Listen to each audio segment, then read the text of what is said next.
Desde las brumosas orillas del mar de Galilea hasta los polvorientos senderos de Judea, una figura camina. No es un rey con corona, ni un sacerdote con túnicas bordadas. Es un hombre de oficios simples, de manos callosas y mirada que penetra el alma. Su nombre es Yeshua, y su leyenda, más allá de la teología y el dogma, se forja en el eco de un poder inexplicable, el poder de sanar. Pero lo que las crónicas oficiales rara vez detallan no es el milagro en sí, sino el método. Porque el acto de sanación, para él, no era una simple imposición de manos. Era un ritual profundo, una alquimia espiritual que ha sido velada, simplificada y, en gran medida, olvidada. Para desentrañar este misterio, debemos mirar más allá de los evangelios canónicos. Debemos viajar a los textos perdidos, a los apócrifos que la historia decidió relegar a las sombras y a las tradiciones esotéricas que murmuraron sus secretos a través de los siglos.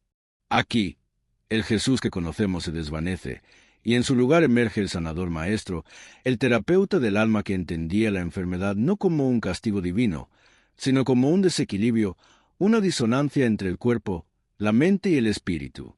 El primer pilar de su método, el que rara vez se menciona en los sermones, era la comprensión de la enfermedad como un estado energético. En el mundo antiguo, la dolencia era a menudo vista como la manifestación de demonios o espíritus malignos. Jesús no descartaba esta visión, pero la reinterpretó.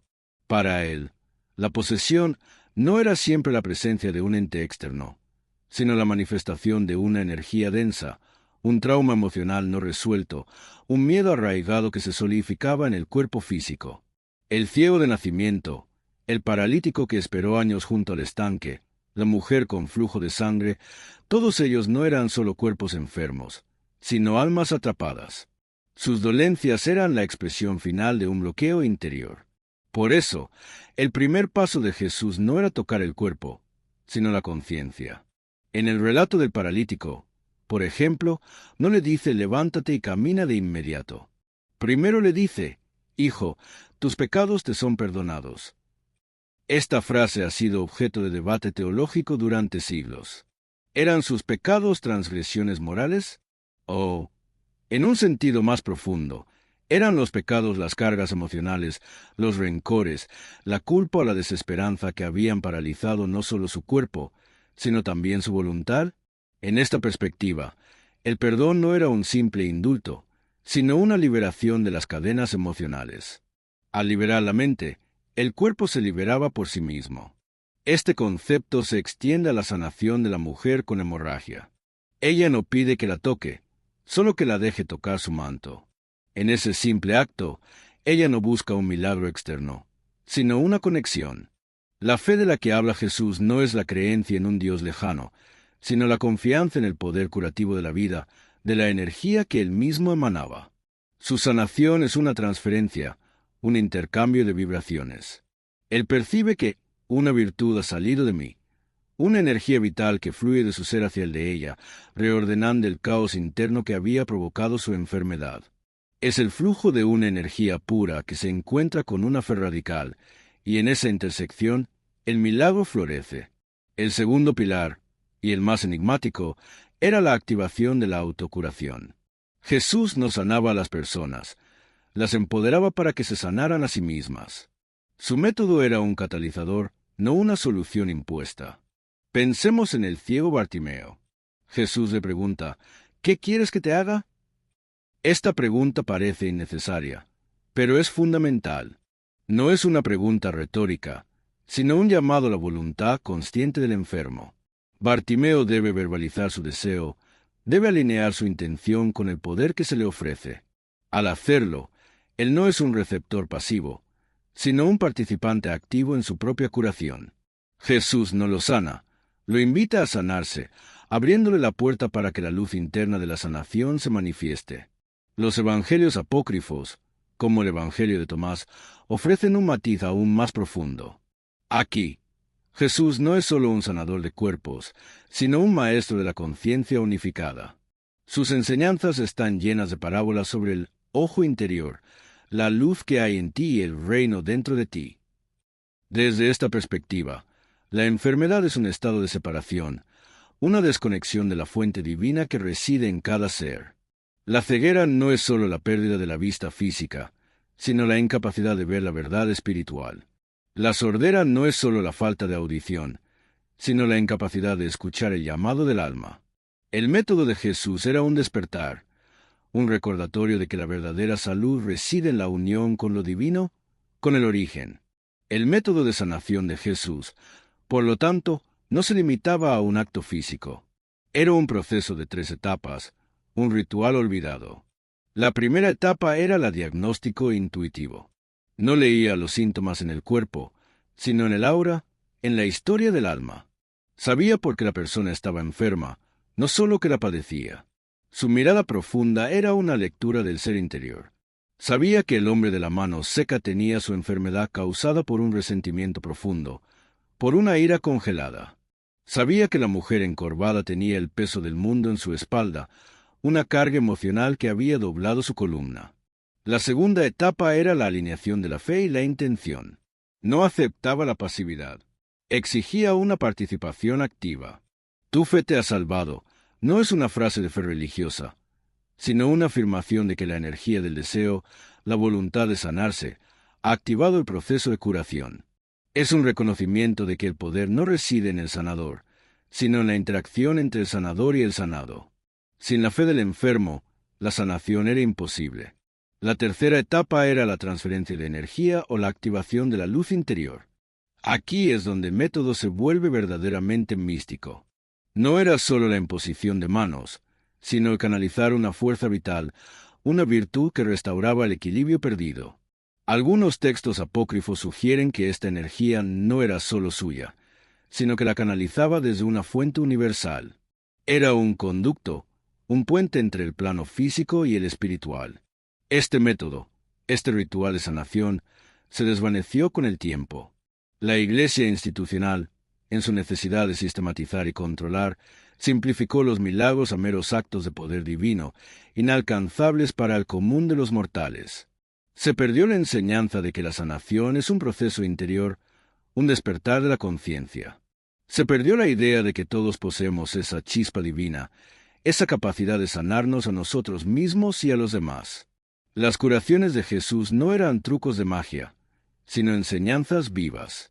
Cada acto de sanación era una parábola en sí misma, un espejo en el que se reflejaba la naturaleza de la enfermedad y el camino hacia la salud verdadera.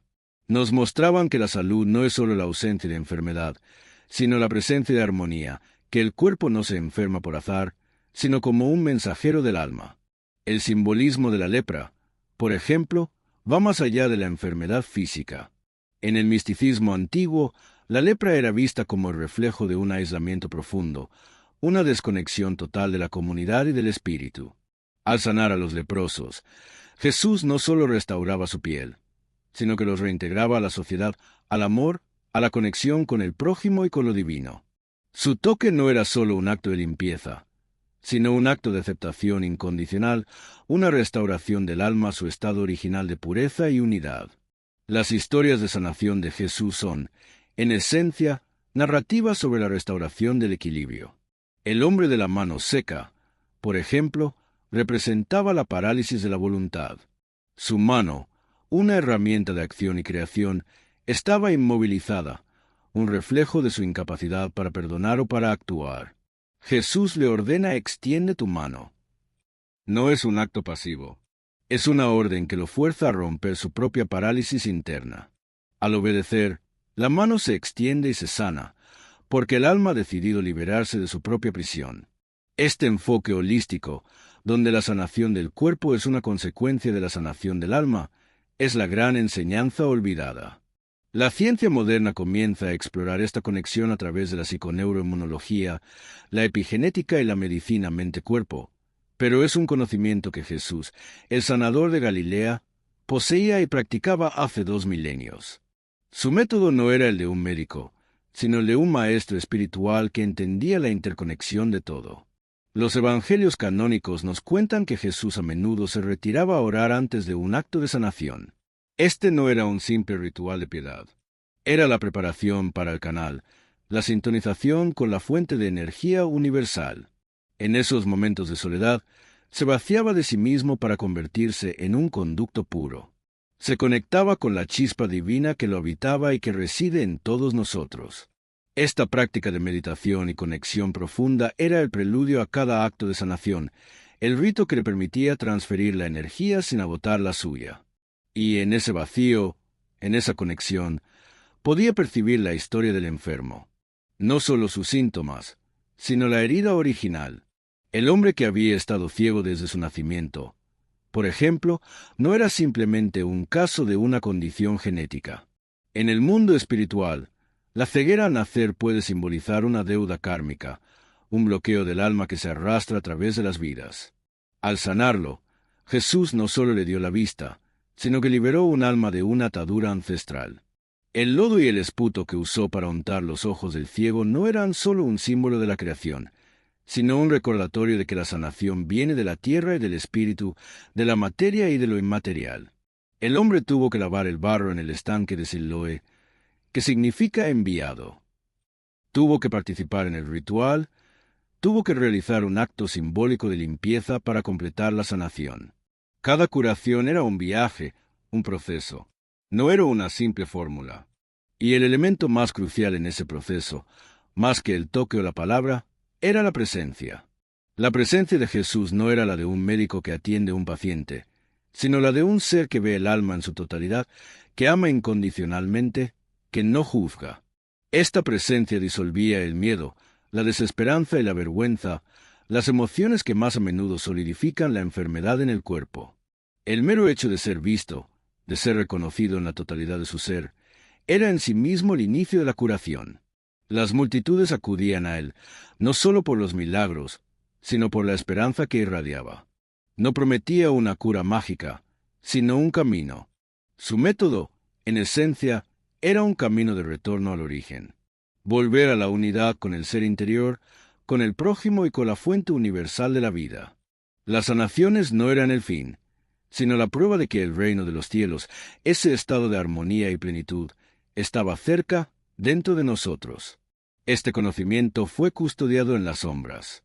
Las sectas gnósticas, los terapeutas de Alejandría, las comunidades esenias, todos entendieron a Jesús no como un Mesías político, sino como un maestro de la gnosis, del conocimiento interior. Sus curaciones eran la manifestación física de una verdad espiritual, que la salud es un reflejo de nuestra alineación con lo divino. El conocimiento de este método de sanación se perdió en los pasillos de la historia. Fue enterrado bajo el peso de los concilios, las doctrinas y las guerras teológicas. Los milagros se convirtieron en actos de fe ciega, en lugar de ser lecciones de empoderamiento. El sanador se convirtió en una deidad distante, y la capacidad de sanar se le arrebató al ser humano y se le entregó a un clero selecto. Pero las enseñanzas no desaparecieron por completo. Se filtraron en el simbolismo de las artes, en los rituales de las órdenes secretas, en las prácticas de los místicos. La imposición de manos se transformó en la bendición sacerdotal, la canalización de energía en el ritual de la unción. Pero el alma del método se perdió. Se perdió el entendimiento de que la enfermedad es una oportunidad, una señal de que el alma pide atención, un grito del ser interior que pide armonía. Jesús nos enseñó que la enfermedad no es un enemigo a vencer, sino un maestro a escuchar, y que la sanación no es una lucha, sino una rendición. La rendición a la verdad de que somos seres de luz, que podemos sanarnos a nosotros mismos y que somos parte de un todo interconectado. Su método no era una fórmula, sino una filosofía que comienza y termina con la comprensión de que la compasión es la fuerza curativa más poderosa. Su compasión por los enfermos no era pena, sino una profunda conexión empática, un reconocimiento de su dolor como propio. Fue esta compasión la que abrió el canal, la que disolvió la resistencia y la que permitió que la energía fluyera. Y en ese flujo de energía, en ese encuentro entre la compasión y la fe, se encontraba el verdadero milagro. No el acto de volver a ver de caminar, sino el retorno del ser humano a su estado original de plenitud. La sanación no era solo física, era la restauración de la dignidad, la reintegración del marginado, la liberación del espíritu aprisionado.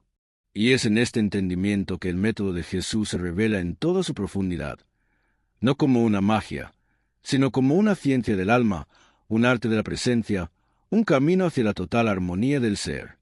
Si esta exploración de los secretos de Jesús y las enseñanzas olvidadas resuena contigo, te invito a unirte a esta comunidad. Dale me gusta a este video, suscríbete al canal y déjanos un comentario contándonos tu opinión. ¿Crees que este método de sanación va más allá de lo que nos han enseñado? Tu participación es fundamental para seguir desvelando estas verdades.